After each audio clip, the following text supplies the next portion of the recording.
ಆಗಿ ಬಂದಂತ ಬ್ರಿಟಿಷರು ನಮ್ಮ ರಾಜರಲ್ಲಿ ಇರ್ತಕ್ಕಂಥ ಒಡಕನ್ನ ಹುಡುಕಿಕೊಂಡು ಅವರು ನಮ್ಮ ದೇಶದಲ್ಲಿ ತಮ್ಮ ಆಳ್ವಿಕೆಯನ್ನ ಆರಂಭ ಮಾಡಿದ್ರು. ರಾಜನ ಮೇಲೆ ರಾಜ್ಯವನ್ನ ಎತ್ತಿ ಕಟ್ಟಿ ಒಬ್ಬ ರಾಜನಿಂದ ಇನ್ನೊಬ್ಬ ರಾಜನ ಮೇಲೆ ಹೋರಾಟವನ್ನ ಆರಂಭ ಮಾಡಿ ಒಬ್ಬ ರಾಜನಿಗೆ ಬ್ರಿಟಿಷರ ಬೆಂಬಲವನ್ನ ಕೊಟ್ಟು ನಮ್ಮಲ್ಲಿರ್ತಕ್ಕಂಥ ರಾಜನನ್ನ ಸೋಲಿಸುವುದರ ಮೂಲಕ ಆ ರಾಜನಿಂದ ಅರ್ಧ ಪಾಲನ್ನು ಪಡೆದುಕೊಳ್ಳುವುದರ ಜೊತೆಯಾಗಿ ಇಡೀ ದೇಶಾದ್ಯಂತ ಇದೇ ರೀತಿಯಾಗಿ ಮಾಡಿ 564 ರಾಜ ಸಂಸ್ಥಾನಗಳನ್ನ ಕಸಿದುಕೊಂಡಿದ್ದು ಬ್ರಿಟಿಷರು. ಅಂತ ಬ್ರಿಟಿಷರಿಂದ ಬಂಧನಾಗಿರ್ತಕ್ಕಂಥ ಭಾರತವನ್ನ ಪುನಃ ಪಡೆಯಬೇಕಾದ್ರೆ ಬ್ರಿಟಿಷರು ಈ ದೇಶದಲ್ಲಿ ಕಂದಾಯ ವ್ಯವಸ್ಥೆಯನ್ನ ಜಾರಿಗೆ ತಂದು ನಮ್ಮಲ್ಲಿ ಇರ್ತಕ್ಕಂಥ ಎಲ್ಲ ರೈತರಿಗೆ, ಹಿಂದುಳಿದ ವರ್ಗದವರಿಗೆ, ಶೋಷಿತರಿಗೆ, ದೀನ ದಲಿತರಿಗೆ ಈ ಭಾರತದಲ್ಲಿರ್ತಕ್ಕಂಥ ಪ್ರತಿಯೊಬ್ಬ ಪ್ರಜೆಗೂ ಕೂಡ ಯಾವುದೇ ರೀತಿಯ ಸ್ವಾತಂತ್ರ್ಯ ಇದ್ದಿದ್ದಿಲ್ಲ. ಕೇವಲ ದುಡಿದು ಬಂದಂತ ಬೆಲೆಯನ್ನು ಕೂಡ ಬ್ರಿಟಿಷರ ಪಾಲಿಗೆ ಆಗ್ತಿತ್ತು ಮತ್ತು ನಮ್ಮ ಭೂಮಿಗೆ ಅತಿ ಹೆಚ್ಚು ಕಂದಾಯವನ್ನು ವಿಧಿಸುತ್ತಿದ್ರು. ಇದನ್ನೆಲ್ಲ ಇರ್ತಕ್ಕಂಥ ರಾಜ ಮನೆತನಗಳು 1857ರಲ್ಲಿ ಪ್ರಥಮ ಸ್ವಾತಂತ್ರ್ಯ ಸಂಗ್ರಾಮ ಯುದ್ಧವನ್ನ ಆರಂಭ ಮಾಡಿದ್ರು. ಪ್ರಥಮ ಸ್ವಾತಂತ್ರ್ಯ ಸಂಗ್ರಾಮ 1857ರಲ್ಲಿ ಅಂದಿನ ಮಂಗಲ್ ಪಾಂಡೆ ಬ್ರಿಟಿಷರ ಸೇನಾನಿಯಲ್ಲಿ ಸೇನಾ ನಾಯಕನಾಗಿ ಕೆಲಸ ಮಾಡ್ತಾ ಇದ್ದ. ಆದ್ರೆ ಬ್ರಿಟಿಷರು ಕೊಡ್ತಕ್ಕಂಥ ಒಂದು ಕಷ್ಟ ಕಾರ್ಪಣ್ಯವನ್ನು ಸಹಿಸದಾಗದೆ ಈ ದೇಶದಲ್ಲಿ ಅವರ ದುರಾಡಳಿತವನ್ನು ನೋಡಿಕೊಂಡು ಮಂಗಲ್ ಪಾಂಡೆ ಅವರು 1857ರಲ್ಲಿ ಪ್ರಥಮವಾಗಿ ಬ್ರಿಟಿಷ್ ಅಧಿಕಾರಿಯನ್ನ ಕೊಲ್ಲುವುದರ ಮೂಲಕ ಸ್ವಾತಂತ್ರ್ಯದ ಹೋರಾಟದ ಕಿಚ್ಚನ್ನು ಹಚ್ತಾರೆ. ಆ ಒಂದು ಸ್ವಾತಂತ್ರ್ಯ ಹೋರಾಟದ ಕಿಚ್ಚನ್ನು ಹಚ್ಚಿದ ನಂತರ ಈ ದೇಶದಲ್ಲಿ ಲಕ್ಷಾಂತರ ಜನ ಯುವ ತರುಣರು ತಮ್ಮ ಪ್ರಾಣದ ಅಂಗನ್ನೇ ತೊರೆದು ಈ ದೇಶದ ಸ್ವಾತಂತ್ರ್ಯಕ್ಕಾಗಿ ಹೋರಾಟವನ್ನು ಮಾಡ್ತಾರೆ. ಈ ದೇಶದಲ್ಲಿ ಸ್ವಾತಂತ್ರ್ಯ ಕೇವಲ ಹಾಗೆ ಬಂದಿಲ್ಲ. ನಾವೆಲ್ಲರೂ ವಿದ್ಯಾರ್ಥಿಗಳು ದಯವಿಟ್ಟು ಪರಸ್ಪರ ಯಾರು ಮಾತಾಡಬಾರ್ದು. ಸ್ವಾತಂತ್ರ್ಯದ ಬಗ್ಗೆ ಅಂತಂದ್ರೆ ಈಗ ನಮಗೆ ಒಂದು 30 ವಯಸ್ಸು ಇರೋದ್ರಿಂದ ಇದು 78ನೇ ಸ್ವಾತಂತ್ರ್ಯೋತ್ಸವ ಇರೋದ್ರಿಂದ ಇದರ ಬಗ್ಗೆ ನಮಗಿಂದು ನಮ್ಮ ಹೆಡ್ ಮಾಸ್ಟರ್ ಆಗಿರ್ತಕ್ಕಂಥ ಕೆಎಫ್ ಸರ್ಗೆ ಮತ್ತು ನಮ್ಮ ಅಧ್ಯಕ್ಷರ ರಾಮಂಗ ಅವರಿಗೆ ಮತ್ತು ಅಲ್ಲಿಂದ ಕೆರೆಪಣ್ಣರಿಗೆ, ಜಾಕೀರ್ ಸರ್ಗೆ, ಮಹಮ್ಮದ್ ಸಾಬ್ಗೆ ಇವರಿಗೆ ಇನ್ನೂ ಜಾಸ್ತಿ ಗೊತ್ತೈತಿ. ಯಾಕಂದ್ರ ಇವ್ರ ತಂದೆ ತಾಯಿಗೆ ರಜಾಕ್ರಂತ ಹೇಳಿ ಇಲ್ಲೇ ಹೈದರಾಬಾದ್ ನವಾಬ್ರು, ಹೈದರಾಬಾದ್ ನಿಜಾಮ್ರು ಈ ಊರಾಗೆಲ್ಲ ಬಂದು ನಿಮ್ಮ ಅಜ್ಜ ಅಮ್ಮ ಅವ್ರಿಗೆಲ್ಲ ಗೊತ್ತೈತಿ ಎಷ್ಟೆಲ್ಲ ತೊಂದರೆ ಕೊಟ್ಟರು, ಹಿಂಸೆ ಕೊಟ್ಟರು ಅಂತ. ಬಟ್ ನಿಮಗೆ ಯಾರಿಗೂ ಗೊತ್ತಿರೋದ್ರಿಂದ ಇವ್ರು ಏನ್ ಹೇಳ್ತಾರಪ್ಪ ಅನ್ನೋದು ಸುಮ್ಮನೆ ಕೇಳೋದು, ನೀವು ಪರಸ್ಪರ ಮಾತಾಡ್ತಾ ಇದ್ರಿ. ಬಟ್ ಸ್ವಾತಂತ್ರ್ಯ ಹಂಗ ಬಂದಿಲ್ಲ. ಮುತ್ತು, ರತ್ನ, ವಜ್ರ, ವೈಡಂಬರೆಗಳನ್ನ ಭಾರತದಲ್ಲಿ ಸೇರ್ಗಟ್ಲೆ ಅಳತಿ ಮಾಡ್ತಿದ್ರು. ಸೇರ್ಗಟ್ಲೆ ಅಳತಿ ಮಾಡಿ ವ್ಯಾಪಾರ ನಡೆಸ್ತಿದ್ರು. ಅದು ಬೀದಿಯಲ್ಲಿ ಇಟ್ಕೊಂಡು ಇವತ್ತು ಒಂದು ತೊಲಿ ಬಂಗಾರಕ್ಕೆ 70,000 ರೂಪಾಯಿಗೆ ಐತಿ. ಆದ್ರೆ ಅವತ್ತು ಭಾರತದಲ್ಲಿ ಅಪಾರವಾದ ಸಂಪತ್ಭರಿತವಾದ ದೇಶ ಯಾವುದು ಅಂದ್ರೆ ಅದು ನನ್ನ ದೇಶ ಭಾರತ. ಅಂತ ಒಂದು ಪವಿತ್ರವಾದ ಸಂಪತ್ಭರಿತವಾದ ದೇಶವನ್ನ ಸರಿಸುಮಾರು ಇದೇ ವಿಜಯನಗರ ಸಾಮ್ರಾಜ್ಯ ಹಂಪಿ ಇದೆಯಲ್ಲ, ಅಲ್ಲಾವುದ್ದೀನ್ ಖಿಲ್ಜಿ ಮತ್ತು ಗೋರಿ ಮೊಹಮ್ಮದ್, ಗಜ್ನಿ ಮೊಹಮ್ಮದ್ ಅಂತ ಹೇಳಿ ಇವತ್ತು ನಾವು ಭಾರತದ ಇತಿಹಾಸದ ಸಮಾಜ ಪಾಠದಲ್ಲಿ ನಾವೇನು ಕೇಳ್ತಾ ಇದೀವಿ. ಸರಿಸುಮಾರು 600 ಆನೆಗಳ ಮೇಲೆ 6 ತಿಂಗಳ ನಿರಂತರವಾಗಿ ಅದನ್ನ ದೊರಡೆ ಮಾಡ್ಕೊಂಡು ಹೋದ್ರು ಇದೇ ಹಂಪಿಯಿಂದ. ಅದೇ ರೀತಿಯಾಗಿ ಅತ್ಯಂತ ಸಂಪತ್ಭರಿತವಾದ ಇನ್ನೊಂದು ದೇವಾಲಯ ಅಂದ್ರೆ ಗುಜರಾತ್ನ ಸೋಮನಾಥ ದೇವಾಲಯ. ಅಲ್ಲಿ ಕೂಡ ಅಪಾರವಾದ ಸಂಪತ್ಭರಿತವಾಗಿರ್ತಕ್ಕಂಥ ಒಂದು ದೇವಾಲಯ. ಅಂತ ಒಂದು ಸಂಪತ್ಭರಿತವಾಗಿರ್ತಕ್ಕಂಥ ಭಾರತವನ್ನ ಸಂಪೂರ್ಣ ಲೂಟಿ ಮಾಡಿ ಅವರ ದೇಶಕ್ಕೆ ತೆಗೆದುಕೊಂಡು ಹೋದ್ರು. ಅದಾದ ನಂತರ ಇಲ್ಲಿ ಇರ್ತಕ್ಕಂಥ ಜನರಿಗೂ ಕೂಡ ನೆಮ್ಮದಿಯಿಂದ ದುಡಿಯಕ್ಕೆ ಬಿಡ್ತಾ ಇಲ್ಲ, ನೆಮ್ಮದಿಯಿಂದ ಊಟ ಮಾಡಕ್ ಬಿಡ್ತಾ ಇಲ್ಲ. ಇಲ್ಲಿರ್ತಕ್ಕಂಥ ಮಕ್ಕಳಿಗೆ ಶಿಕ್ಷಣ ಪದ್ಧತಿಯನ್ನ ತೆಗೆದ್ರು. ಅದಾದ ನಂತರ ಭಾರತದಲ್ಲಿ ಇನ್ನೊಂದು ವ್ಯವಸ್ಥೆಯನ್ನ ತಂದ್ರು. ಮಕ್ಕಳು ಇರಲಾರಂತ ರಾಜ ದತ್ತು ಮಕ್ಕಳನ್ನ ತೆಗೆದುಕೊಂಡು ರಾಜಭಾರವನ್ನ ಮಾಡ್ಬೇಕಾದ್ರೆ ದತ್ತು ಮಕ್ಕಳಿಗೆ ಹಕ್ಕಿಲ್ಲ ಅಂತಕ್ಕಂಥ ಒಂದು ಆದೇಶವನ್ನು ತೆಗೆದುಕೊಂಡು ಲಾರ್ಡ್ ರೋಸಿ ದತ್ತು ಮಕ್ಕಳಿಗೆ ಹಕ್ಕಿಲ್ಲ ಅಂತಕ್ಕಂಥ ಒಂದು ಕಾಯ್ದೆಯನ್ನ ತರ್ತಾನೆ. ಅವಾಗ ಕಿತ್ತೂರು ರಾಣಿ ಚೆನ್ನಮ್ಮ ಹೇಳ್ತಾರೆ, ಕೇಳಿ ಏನ್ ಹೇಳ್ತಾರೆ ಅಂದ್ರೆ, ನಮ್ಮ ಭೂಮಿಯಲ್ಲಿ ನಾವು ಆಡಳಿತ ಮಾಡ್ತೀವಿ, ದತ್ತು ಮಕ್ಕಳು ತೆಗೆದುಕೊಳ್ಬೇಕು ಬಿಡ್ಬೇಕನ್ನೋದು ನಾವು ನಿರ್ಧಾರ ಮಾಡ್ತೀವಿ, ಅದನ್ನು ಕೇಳುವ ರೈಟ್ ನಿಮಗಿಲ್ಲ. ಕಿತ್ತೂರು ರಾಣಿ ಚೆನ್ನಮ್ಮ ಇರ್ಬೋದು, ಕ್ರಾಂತಿವೀರ ಸಂಗೊಳ್ಳಿ ರಾಯಣ್ಣ ಅವರು ಇರ್ಬೋದು, ಇವತ್ತು ಭಗತ್ ಸಿಂಗ್ ಇರ್ಬೋದು, ಸುಖದೇವ್ ಇರ್ಬೋದು, ರಾಜ್ಗುರು ಇರ್ಬೋದು, ಇನ್ನು ಸಾಕಷ್ಟು ಸುಭಾಷ್ ಚಂದ್ರ ಬೋಸ್, ಮಹಾತ್ಮ ಗಾಂಧೀಜಿ, ಜವಾಹರ್ಲಾಲ್ ನೆಹರು, ಸರ್ದಾರ್ ವಲ್ಲಭಾಯಿ ಪಟೇಲ್ ಈ ದೇಶದ ಉಕ್ಕಿನ ಮನುಷ್ಯ. ಇವತ್ತು ಈ ದೇಶದ ಹುಟ್ಟಿನ ಮನುಷ್ಯ ಸರ್ದಾರ್ ವಲ್ಲಭಾಯಿ ಪಟೇಲ್ ದೇಶದ ಪ್ರಥಮ ಗೃಹ ಮಂತ್ರಿಗಳಾಗಿ 564 ರಾಜ್ಯ ಸಂಸ್ಥಾನಗಳನ್ನು ಒಗ್ಗೂಡಿಸಿ ಭಾರತ ದೇಶ ಅಂತಕ್ಕಂಥದ್ದನ್ನ ನಿರ್ಮಾತೃ ಯಾರಾದ್ರೂ ಇದ್ರೆ ಅದು ಅಂದಿನ ಗೃಹ ಮಂತ್ರಿ ಸರ್ದಾರ್ ವಲ್ಲಭಾಯಿ ಪಟೇಲ್ ಅಂತ ಮಾನ್ಯರು. ಅದಕ್ಕೂ ಕಣ್ಣಿಗೆ ಕಾಣದೆ ಲಕ್ಷಾಂತರ ಸ್ವಾತಂತ್ರ್ಯ ಹೋರಾಟಗಾರರು ಕೇವಲ ತಮ್ಮ ಚಿಕ್ಕ ವಯಸ್ಸಿನಲ್ಲಿ ಈ ದೇಶದ ಸ್ವಾತಂತ್ರ್ಯ ಹೋರಾಟದಲ್ಲಿ ಸತ್ತೋಗ್ಬಿಟ್ಟಾರ, ಅವರು ಪ್ರಾಣನೇ ಕಳ್ಕೊಂಡಿದ್ದಾರೆ. ಅಂತ ಮಹನೀಯರು ಕೊಟ್ಟಿರ್ತಕ್ಕಂಥ ಸ್ವಾತಂತ್ರ್ಯನ ಉಳಿಸಿಕೊಳ್ಳೋ ಜವಾಬ್ದಾರಿ ಯಾರ ಮೇಲಿದೆ? ಯಾರ ಮೇಲಿದೆ? ಕೇವಲ ಇದು ಹಿರಿಯರೇನ ಮಾತಾಡ್ತಾರೆ ಹೋಗ್ತಾರೆ ಅಂತಕ್ಕಂಥದ್ದಲ್ಲ. ನಮಗೆ ಶಿಕ್ಷಣಕ್ಕಿಂತ ಸಂಸ್ಕೃತಿ ಬಹಳ ಮುಖ್ಯ, ಸಂಸ್ಕಾರ ಬಹಳ ಮುಖ್ಯ. ಈ ದೇಶಕ್ಕೆ ಬಂದಂತ ಸ್ವಾತಂತ್ರ್ಯವನ್ನ ಉಳಿಸಿಕೊಂಡು ಬೆಳೆಸಿಕೊಂಡು ಹೋಗ್ತಕ್ಕಂಥದ್ದು ಧರ್ಮ ನಮ್ಮ ಮೇಲಿದೆ. ದೇಶ ಹೋದ್ರೆ ನಾವು, ದೇಶ ಇದ್ರೆ ನಾವು, ದೇಶ ಸುರಕ್ಷತೆ ಇದ್ರೆ ಭಾರತದ ಪ್ರಜೆಗಳೆಲ್ಲರೂ ಸುರಕ್ಷಿತವಾಗಿರ್ತಾರ. ದೇಶಕ್ಕೋಸ್ಕರ ನಮಗೆ ಹೋರಾಟ ಮಾಡುವಂತ, ಸ್ವಾತಂತ್ರ್ಯಕ್ಕೋಸ್ಕರ ಹೋರಾಟ ಮಾಡುವಂತ ಅವಕಾಶ ಸಿಕ್ಕಿಲ್ಲ. ಆದ್ರೂ ಕೂಡ ಸಿಕ್ಕಿರ್ತಕ್ಕಂಥ ಸ್ವಾತಂತ್ರ್ಯವನ್ನ ಉಳಿಸ್ಕೊಂಡು ಹೋಗ್ತಕ್ಕಂಥ ಅವಕಾಶ ನಮ್ಮ ಹೆಗಲ ಮೇಲಿದೆ. ಅದ ಅವಕಾಶ ಅನ್ನೋದಕ್ಕಿಂತ ಜವಾಬ್ದಾರಿಯೂ ಕೂಡ ನಮ್ಮ ಮೇಲಿದೆ. ಈ ನಮ್ಮ ದೇಶವನ್ನ ಉಳಿಸೋದು ಅಂತಂದ್ರೆ ಇವತ್ತು ಇರ್ತಕ್ಕಂಥ ಶಾಲೆಯನ್ನ ಉಳಿಸಬೇಕು, ಈ ಶಾಲೆಯನ್ನ ಬೆಳೆಸಬೇಕು, ಒಳ್ಳೆಯ ಪರಿಸರವನ್ನ ಕಾಪಾಡಬೇಕು. ನಮ್ಮ ಗ್ರಾಮದಲ್ಲಿ ಸರ್ಕಾರಿ ಕಟ್ಟಡಗಳನ್ನ ಉಳಿಸ್ಕೊಂಡು ಹೋಗ್ಬೇಕು, ಕೆರೆಗಳನ್ನ ಉಳಿಸ್ಕೊಂಡು ಹೋಗ್ಬೇಕು.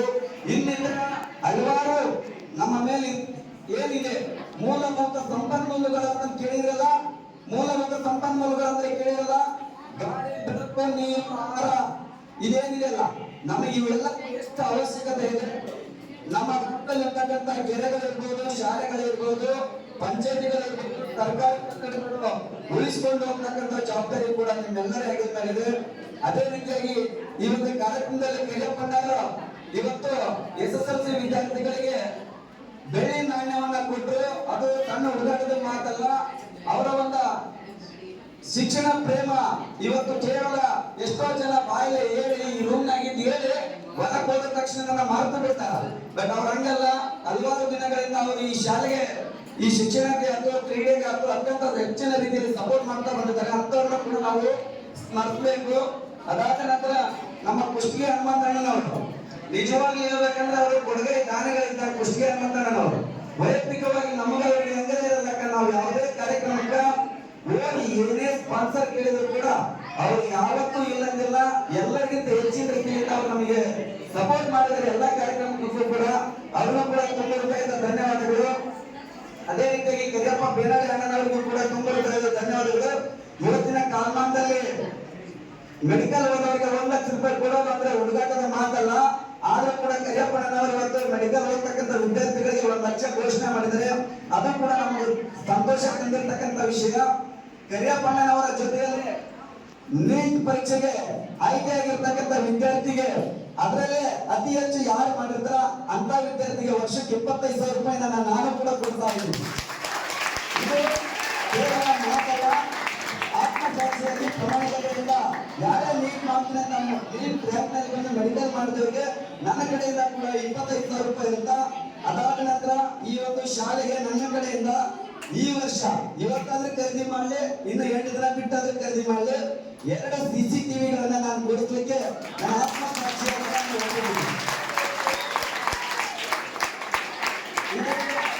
ನಮ್ಮ ಶಾಲೆ, ನಮ್ಮೂರ ಶಾಲೆ, ನಮ್ಮೆಲ್ಲರ ಶಾಲೆ, ಶಾಲೆಯ ಸುರಕ್ಷತೆಯು ಕೂಡ ನಮಗೆ ಅತ್ಯಂತ ಹೆಚ್ಚು. ನಾವು ಈ ಶಾಲೆಗೆ ಸುಮಾರು 100 ರಿಂದ 150 ಗಿಡಗಳನ್ನ ಹಚ್ಚಿದ್ವಿ ಲಾಸ್ಟ್ ಇಯರ್.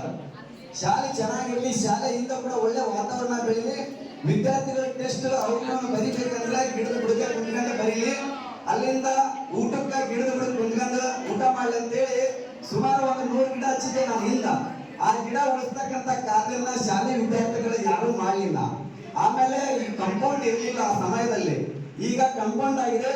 ಮತ್ತೆ ಮುಂದಿನ ದಿನಮಾನದೊಳಗ ಸಾಧ್ಯ 50 ರಿಂದ 100 ಗಿಡಗಳನ್ನ ಹಚ್ಚಿ ಈ ಶಾಲೆಯ ಒಂದು ನೆರಳಾಗುವಂತೆ ಮಾಡಲಿಕ್ಕೆ ನಾನು ಕೂಡ ಪ್ರಾಮಾಣಿಕ ಪ್ರಯತ್ನವನ್ನು ಮಾಡ್ತೀನಿ.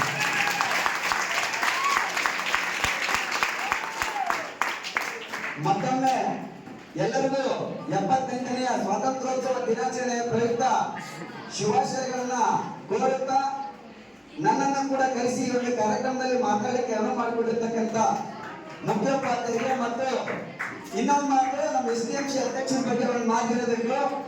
SDMC ಅಧ್ಯಕ್ಷರು ನಮ್ಮ ರಾಮನಗೌಡರು ಕೂಡ, ನಾನು 5ನೇ ಕ್ಲಾಸ್ ಓದುವಾಗ ಕೂಡ ಆ ಒಂದು ಸ್ಕೂಲ್ ಹೊಸದಾಗಿ ಆಗಿತ್ತು. ಅವರ SDMC ಅಧ್ಯಕ್ಷರು. ನಂತರ ನಮ್ಮೂರಿಗೆ ಹೈಸ್ಕೂಲ್ ಬಂದಿದೆ. ಹೈಸ್ಕೂಲ್ ಬಂದಾದ ನಂತರ ಮತ್ತೆ ಹೊಸದಾಗಿ ಅವರೇ SDMC ಹೈಸ್ಕೂಲ್ ಅಧ್ಯಕ್ಷರಾಗಿದ್ದಾರೆ. ಅವರು ಕೂಡ ಕ್ರಿಯಾಶೀಲ ವ್ಯಕ್ತಿಗಳು, ಅತ್ಯಂತ ಶಿಕ್ಷಣ ಪ್ರೇಮಿಗಳು ಇರೋದ್ರಿಂದನೇ ಅವರಿಗೆ 2ನೇ ಬಾರಿಗೆ SDMC ಅಧ್ಯಕ್ಷರನ್ನಾಗಿ ಮಾಡಿದೆ. ಅವರ ಒಂದು ನಿರಂತರ ಒಂದು ಪರಿಶ್ರಮ, ನಿರಂತರ ಹೋರಾಟ, ಅವರಿಗೆ ಗಂಟು ಬಿದ್ದು ಇವತ್ತು ಶಾಲೆ ಸುತ್ತಲೇ ಕಾಂಪೌಂಡ್ ಇರ್ಬೋದು, ಗಿಡಗಳಿರ್ಬೋದು, ಎಲ್ಲವನ್ನ ಮಾಡಿದರೆ. ನಿರಂತರವಾಗಿ ಕುಡಿಯುವ ನೀರಿನ ವ್ಯವಸ್ಥೆ ಇದ್ದಿಲ್ಲ, ನೀರಿನ ಟ್ಯಾಂಕ್ ಕುಂದಿರಿಸಿದ್ದಾರೆ, ವಿದ್ಯಾರ್ಥಿಗಳಿಗೆ ಹೆಚ್ಚು ಸಪೋರ್ಟ್ ಮಾಡಿದ್ದಾರೆ. ಅವ್ರಿಗೂ ಕೂಡ ನಮ್ಮಗಳಿಗೂ ಕೂಡ ತುಂಬ ಧನ್ಯವಾದಗಳು. ಇನ್ನೂ ಒಂದು ಮುಖ್ಯವಾದ ವಿಷಯ ಹೇಳಬೇಕು, ನಮ್ಮ ಹೆಡ್ ಮಾಸ್ಟರ್ ಜಾಕೀರ್ ಸರ್ ಅತ್ಯಂತ ಒಂದು ಶ್ರಮಜೀವಿಗಳು.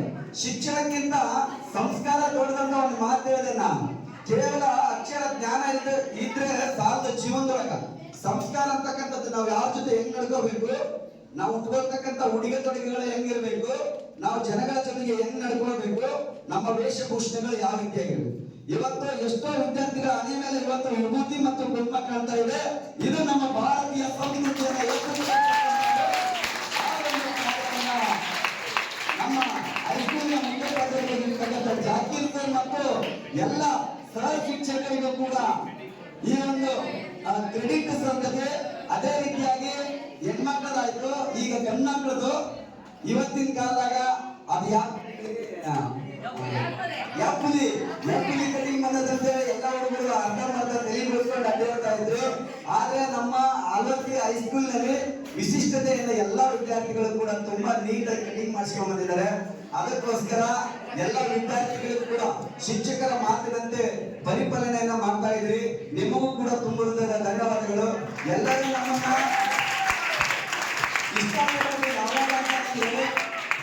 ನಾವ್ ಅನ್ಕೊಂತೀವಿ, ನಾವ್ ಎಪ್ಪುಲಿ ಕಟಿಂಗ್ ಮಾಡಿದ್ರೆ ಜನ ನಮ್ಮನ್ನ ನೋಡ್ತಾರ. ಅರ್ಕ ಬರ್ಕ ಪ್ಯಾಂಟ್ ಹಾಕಿದ್ರೆ ನಮ್ಮನ್ನ ನೋಡ್ತಾರೆ. ಅರ್ಕ ಬರ್ಕ ಪ್ಯಾಂಟ್ ಹಾಕೊಂಡ್ರೆ ಅರ್ಧ ತೆರಿ ಬಿಡಿಸ್ಕೊಂಡ್ರೆ ಜನ ನಿಮ್ಮನ್ನ ನೋಡ್ತಾರ. ನಿಮ್ಮ ಎದುರಿಗೆ ಬೇಯಂಗಿಲ್ಲ. ನಿಮಗ್ ಬೇಯದಲ್ಲ, ನಿಮ್ಮ ತಂದೆ ತಾಯಿಗೆ ಬೈತಾರೆ. ನಿಮಗ್ ಬೇಯದಲ್ಲ, ನಿಮಗೆ ಕಲಿಸಿರ್ತಕ್ಕಂಥ ಗುರುಗಳಿಗೆ ಬೈತಾರೆ.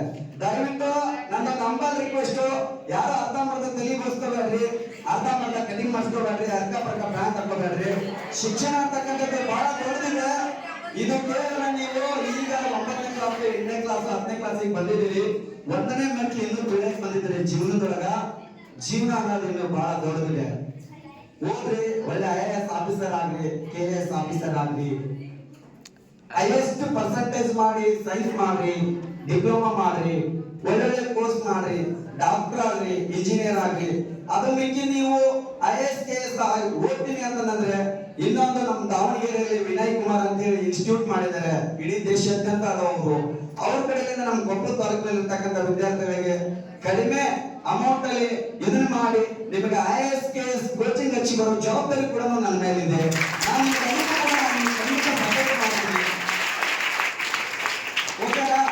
ಎಲ್ಲರೂ ಒಳ್ಳೆ ರೀತಿಯಿಂದ ನಡ್ಕೊಳ್ಳಿ. ಒಳ್ಳೆ ರೀತಿಯಿಂದ ದೇಶಕ್ಕೆ ಸಿಕ್ಕಿರ್ತಕ್ಕಂಥ ಸ್ವಾತಂತ್ರ್ಯ ಹಂಗ ಬಂದಿಲ್ಲ, ಕಷ್ಟಪಟ್ಟು ರಕ್ತ ಹರಿಸಿ ಬಂದೈತಿ.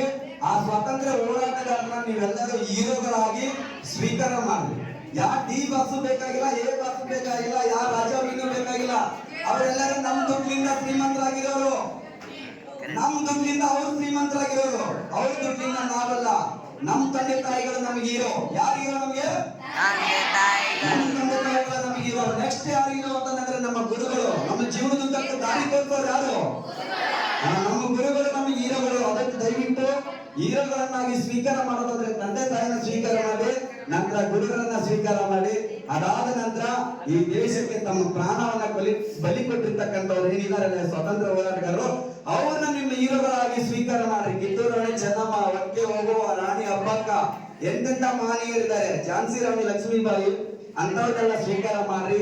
ಸುಭಾಷ್ ಚಂದ್ರ ಬೋಸ್, ಗಾಂಧೀಜಿ, ಇನ್ನು ಸಾಕಷ್ಟು ಸ್ವಾತಂತ್ರ್ಯ ಹೋರಾಟಗಾರರಿದ್ದಾರೆ. ಅವನ್ನೆಲ್ಲ ಸ್ವೀಕಾರ ಮಾಡಿ ಅಂತಕ್ಕಂಥ ಮಾತನ್ನ ಹೇಳ್ತಾ ನನ್ನ ಮಾತನ್ನು ಮುಗಿಸ್ತೇನೆ. ಜೈ ಹಿಂದ್, ಜೈ ಕರ್ನಾಟಕ.